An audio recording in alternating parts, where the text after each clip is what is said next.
Are you Oh, ready? I thought you were starting. No, Because it's your show. oh, my show now, so I'm starting. Oh, great. Eh? Right, okay, well, let me just stop the video. Oh shit! I've stopped Oh, you. John Bennett. I tell you what, Have we got the other one up? We got the other video up yet? oh, I'm going to put it up. I've got to put it up this morning. Oh, dear, that's funny. We're both sitting there like a couple of wallies. Well, I wasn't sat there like a wally because I know it's your show. You've taken over now. It's my show. I was expecting you to do your thing. So No, mate. I'm here on your show at this moment in time. but you're asking me the questions, aren't you? Well, I will do. I'll take over in a minute, but that's by the by. The first thing is, it's your show. Okay. Right. Let's get this going then. It's a big smiles. I'm going to edit this bit out anyway. Okay. Hello, everybody. Welcome to another episode of the Guest Safety Lobby Group. It's good to see we have Ian back this week after his disappearance from last week.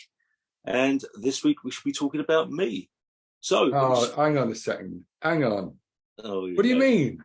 This isn't right. I let you take over last week. Then I've given you it this week. And you've just gone over the top, haven't you? You're just a power crazed. You're calling me Krusty the Clown, or is it Sideshow Bob? It's outrageous. Ladies and gentlemen, I'm back. I want you to know that. And I know you'll all be pleased about that. So, without further ado, we are here to talk about Gary because, as some of you will have seen, he is actually famous now. It's been on BBC. BBC, can you believe it? So we want to ask him about his experiences on this. I'm going to do my best to be quiet and not take the mickey because it is hard, as you know. But I will show him the respect he deserves. So, first of all, quick introduction of me. Hi, I'm Ian Fox. I am what you would probably now call a generalist strategic risk management consultant. I think that's what I'm going for. I like that title, and I think it about sums me up, given my experience. And now, handing over to Gary to explain to us his experience and how he got on the show. Well, thank you, Ian, for letting me get back on the show. Oh, yeah. much appreciated. Okay, excuse me. So, I'm Gary Twining-Wright. I've been in the industry for 37 years. I've done everything security related, from retail to close protection to event security to response security, working in NHS, consulting, training, and you know, what haven't I done? The only thing I haven't done is cyber security, and as I always say, this is not my bag. So, to start it all off, how did I make it on the BBC? Well, how I made it on that programme is due to the fact is how I was assaulted at work. I was contacted by Mike Hill from the Nighttime Economy Association, and they put me in that position to tell my story. Was it an experience? I mean, what's it like, going and to the BBC and being on TV? Well, we didn't actually go to the BBC. We went to, I think it was E1 nightclub over in East London. So that's where the filming took place. So the experience was quite interesting. They have a lot of cameras on you. I think it was about 3 to 4 cameras, different angles they're filming. And the whole interview for that short section took over 2 hours. Really? Yeah, literally 2 hours. And then they obviously they're going to edit it down on what they do. And I think they had they had about 6 questions they asked me, which we done the interview countless times. I forgot how many times we actually done the same interview and asked the same questions. But obviously you have to stop. I mean, at one point we had big Chinooks flying over and Apache helicopters, so they had to stop filming and start again. So it does take time. In the nightclub? In a nightclub. Why would you have what did it with a little drone Chinooks just flying around? What kind of Chinooks were these? Chinooks are big helicopters. So I'm assuming that they weren't actually in the nightclub, were they? No, they weren't in the nightclub, Ian. Where they were filming, we said they've got like a small open space, big glass windows at the front. And I think it was when Zelensky was over here. And next thing you know, literally you know, the rotor blades, the big thudding on those big Chinooks flying across. Then we had the Apaches coming through. So yeah, we had to keep stopping for that because they were actually making up a lot of noise. Okay, let's quickly move on and now just talk us through the whole purpose of this interview and the issue and the program, which was great, by the way. That is probably one of the best programs I've seen about our sector, which was honest, which gave a much more honest view and perspective, and showed us as human beings. But Gary, what was your views on all of this experience? Well, I mean, as you just said, it highlights the fact is we are human beings, and this whole bouncer image. We're not there for bouncers. We're not bouncers. We're there to look after people. Which I even said, you know, I see us as the force for emergency service, and we are there for the people, the customers, and the guests who turn up. The thing which it did highlight is the amount of abuse and assaults we get. I mean, I think it's 2019 when the regulating body actually stated it was 44% of door supervisors or guest safety officers are being abused each week. 44% is a big percentage. I mean, that's 2019. We're now in 2023. That's got to be doubled, literally. It's actually, I think the problem with that figure is they used the wrong figures, or because when we're talking about people working in the social economy, you know, nighttime festivals, etc., the fact is there's far less people actually who hold a door supervisor's license that actually work in that arena. When Perkins, and I think I'll hopefully remember to include this over in the links, Perkins did a study, and it's about 90%. 90%. It's phenomenal, the work that I did for the SIA in 2011, 12. That showed that the actual number of assaults, violence, etc., was far higher as well than that figure. So yes, yeah, it's been a constant. Well, that's the thing, isn't it? I mean, it's the figures. I think they quoted to something like as you said, they stated 400,000 license holders. We know there isn't 400,000 license holders. There isn't. But when you look at that figure, you said take that 44%, and let's say, you know, I'll pull a figure out the air. Let's say there is 250 or 260,000, maybe, on the ground. You know, you're shaking your head there, but maybe we're talking the UK. But let's be thinking, if there is 260,000 actually working, and they've got that 44% figure, that's nearly half. Oh yeah, that's nearly half of guest safety officers, security officers being abused and assaulted each week. Yeah. And how many of these are really making court? How many are actually going to court? How many, you know, I mean, you've only got to look at my case, one of my cases. You know, the police have lost the evidence, they failed to give the evidence in, and they threw out of court. Can you just go through that, Gary? Let's just break that down, because this is really important, because you were insulted. The video was shown on this on the BBC program. So take us through what happened with the police. Well, listen, the first case was one of the people they caught was the person who kicked me in the groin. So they actually arrested him. We got a court case, we got a date. The court case got adjourned because they wanted me to go video link, and the judge threw it out. So they made another date for the 6th of June. I told them I couldn't do the 6th of June, but they still put it through to court.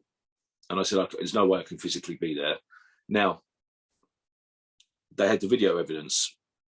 They had the statements. Now, what the police did is, for the witnesses, they sent out the day of the court case. That's when they sent the information out to the witnesses, to the wrong addresses. So none of the witnesses could turn up for court. I couldn't turn up for court. So the police produced no evidence, no witnesses. So the judge threw it out. So that's the first case. So it's the person kicked me in the groin. That's gone. Now, the person who actually assaulted me has still not been arrested. Now, their words is they can't determine whether the assault, which caused my head injury. So they can't turn around and say my head injury was caused by that punch in the head. Now, the doctors have said I've got post-concussion syndrome and a traumatic brain injury, but the police can't put it together to say that punch in the head caused it. And that person is still at large. How can they not have done him for assault? I don't understand that. Nor do I. I've got no idea at all. But the police are now not answering my messages, they're not answering my emails, and I've got, I'm not even contacting my solicitor now, which I had to get my solicitor involved to sort of do something about it, and they're not even answering my solicitor. Now the thing that gets me is I can't remember, is that the chief constable said, they support us in this way. Well, no one supported me herein. Well, they don't. And this is the issue, isn't it? It's all very well to go on the BBC and sit there and say we do this, we do that, but they don't support you. And one of the biggest things which I got about that whole video really is the regulating body. Their words were, "We're only a regulating body." But they are. And that's it. So they want to take our money. They want to advise us how we're meant to be looking after the public, which is great, which is good. That's what our job is to do. But who is looking after us, Ian? Who is looking after us out on the ground? Well, I think, that, and again, this is one of the things that I don't like. They are only the regulator. Yeah, I gotta say that is a fact. And I do know, and the SIA, there are people within the SIA who are trying to do something and to get more leverage and ability to control this to help us on this behavior, but they're not being supported. And that's it. If anybody wants to listen at any point to Sir John Saunders did a summation, a review of how the monitored recommendations from the Manchester Arena inquiry were going, and to listen to Sean Hitgrave. Yeah, absolutely no intention of doing business licensing, which would be, it's crucial. It's absolutely crucial for the industry, the SIA, and for the proper and full implementation of Martin's Law. Without it, it's just a waste of space. This was despite, and this is where I stand by, support the SIA, Michelle Russell, on behalf of the SIA, sent out a very clear message and letter, which was read out in full at this inquiry hearing. Very unusual. They read the letter out in full, and lo and behold, Sir John Saunders has told Sean Hitgrave to go back and speak to the minister about why business licensing isn't going to be implemented, because it's that important. And I know that sort of thinking, well, how's this? Because it all ties into the protections that we can be afforded. Because a real protection has to come at this particular moment in time from the people that employ us. That's the law as it stands. So who employs you, Gary? Well, I'm as you know, I'm freelance, but at the end of the day, I work for whoever. But does that obviate them of their responsibilities to help protect you, your health and safety, and the health and safety of the people that you work with? Of course not. No, not at all. You can work for any companies. At the end of the day, companies they're in place to employ you, aren't they? And they do their utmost. But how can they protect you from an assault? How can they protect you from that individual who decides to attack you? It's out of our hands. You'll probably find most insurance companies don't even support security companies when their staff are assaulted. because it falls back on the criminal thing, isn't it? Criminal compensation, and and this is what the issue is. So insurance companies doing so. I myself have my own independent insurance, which protects me. But there's a lot of people out there, guys, girls, and people out on the grounds who haven't got insurance. And can't afford it, can they? No, of course not. They can't afford insurance. And then there's people out there who are selling insurance who are scamming them. Who just scam them. I mean, there was a gentleman done it for years. I can't remember the name of the company, but he done it for years and no longer does it. But this is the thing: who is protecting us out on the grounds? Well, that's it. And in reality, I think that's one of the frustrations, one of the biggest things, because again, I am a massive supporter of the police. I feel that they are being incredibly badly treated and misrepresented in a large degree. However, when you can't help your friends, and that is what we are, if you cannot help and support your friends on the street, those people who are working to help keep you, make your life easier, then what do you then where is it? Why should we bother? I can tell you there was when I was in my previous life, when I was running National Door Watch, I was called up by a constabulary, and I was asked to come and speak to the door supervisors there, because one of the doormen had seen a policeman being attacked, but had just stood there. So when I phoned up and went to try and sort it out, see what was going on, apparently, a lot of the times these guys were just being arrested and lifted on the basis of some drunk.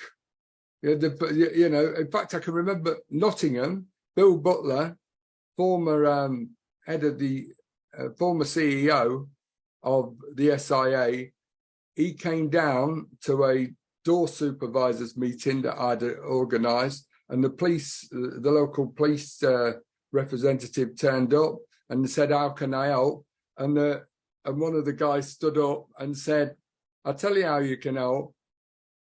When you come, talk to us door supervisors," as the word then, talk to us and ask us what's gone on, because we're sober. Don't go to the drunk and then come and arrest one of us or tell one of us to come down the station. And it's that imbalance. But that's the bouncer mentality, isn't it? It's that. You see, again, that falls back. We go. They keep harping back on old times. We're not bouncers, and they treat us like bouncers. And half the guys out in the guys, girls, and everyone on the ground, they are not bouncers. I was flicking through the training Highfield training program the other day, and even Tridents, and the PowerPoints is something like near enough 200 PowerPoints. It covers a lot of stuff, At no point it's saying we are bouncers. So why do they keep referring to this backtracking to bouncers?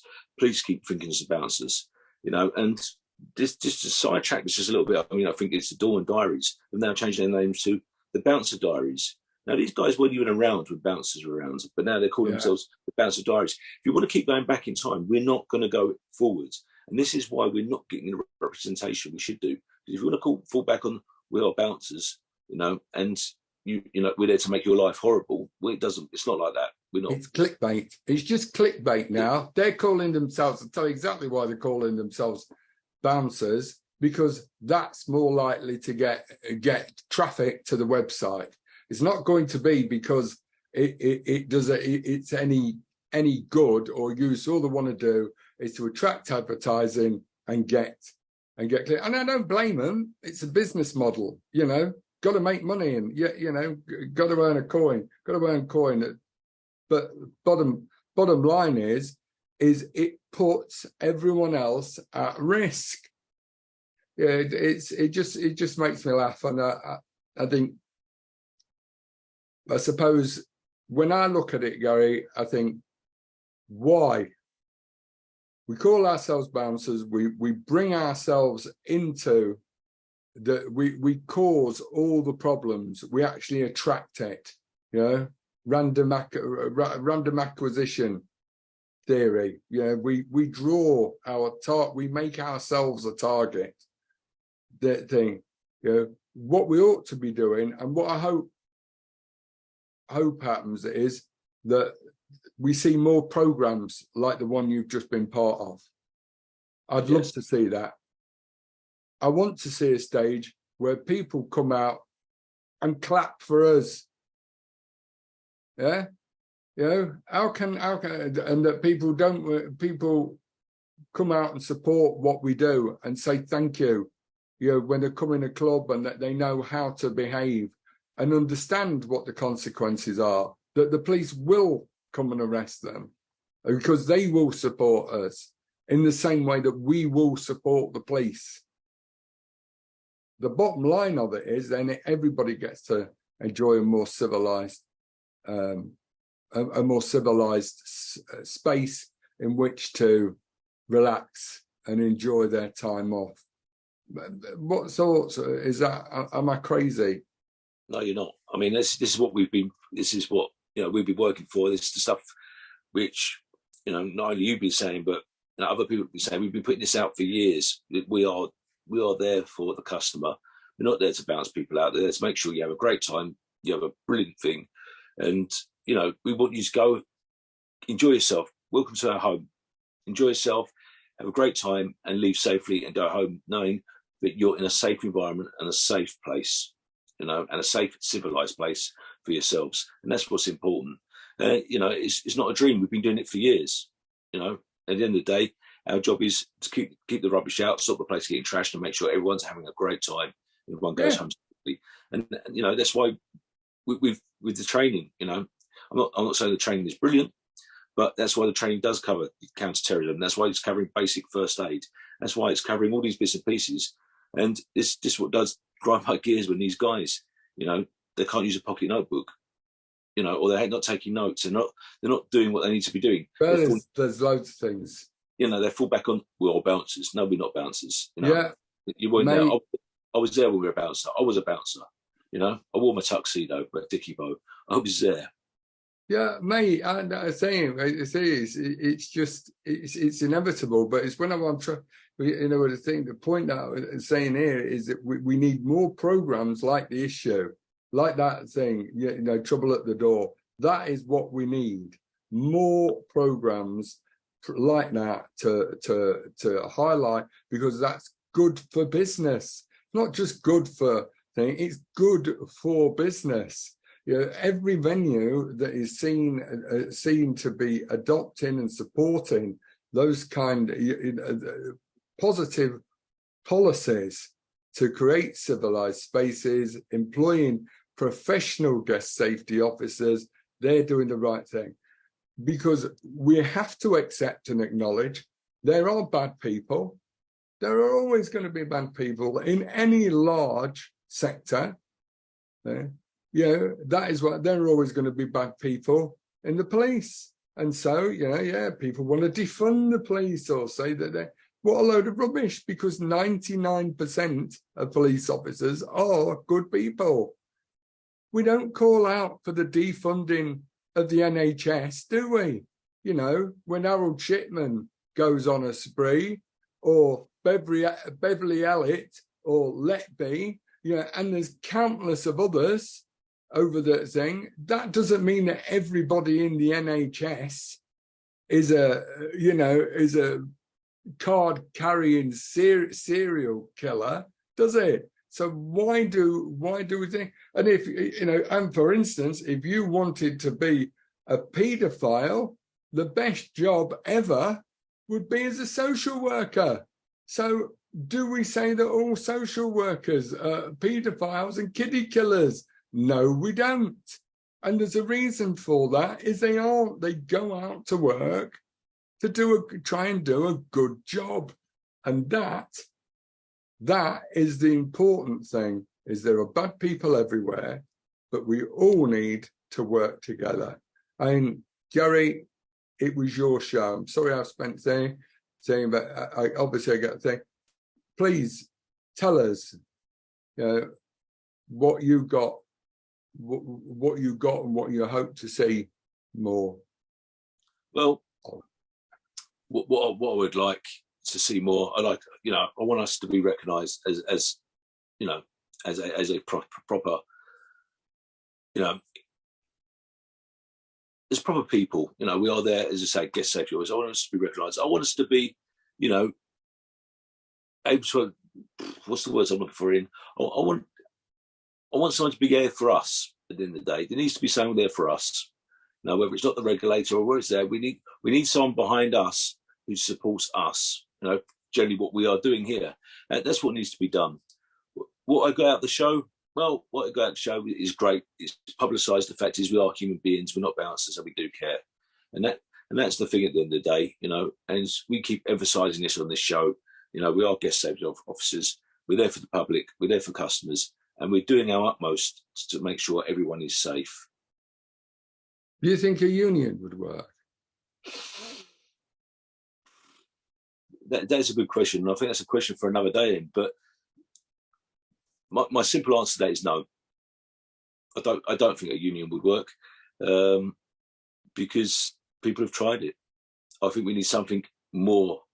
Well, we need a body, but a union. We just haven't got the people. We have got such a high turnover of, people in the industry. Who cares? No, they don't care about union. And the way the Department of Work and Pensions just throws people into this industry. So just get them to work, and they just literally get a badge. They leave. Something to just say 400,000 badge holders, not soldiers, badge holders, and probably over half of them don't even do the job. So would a union work? Not really. We're not in that position. We're a private security industry. There's too many companies. Companies don't want unions, but we do need something to support the people out on the ground. They need proper insurance. They need backup. They need something there. People who are like-minded, been out on the ground, to have a good understanding of the industry to support them. Yeah, I agree. I agree with that entirely. Then, well, Gary, like it's your show. Me, Sideshow Fox, as apparently I am now. I might be back next week. I might not. Depends. Gary's rearranging the contracts apparently. So Gary, I don't know. Will I be back next week? Ian, you'll be back next week. You know that. We've just reviewed your contracts. We've just looked at everything. I know your people are talking to my people, but all you got to do is sign that dotted line. Yeah. If I wasn't going to work for you forever, for nothing. Yeah, but that's it. All right, mate. So we should end that show on the positive note that Ian is definitely coming back. And we shall see you people next week.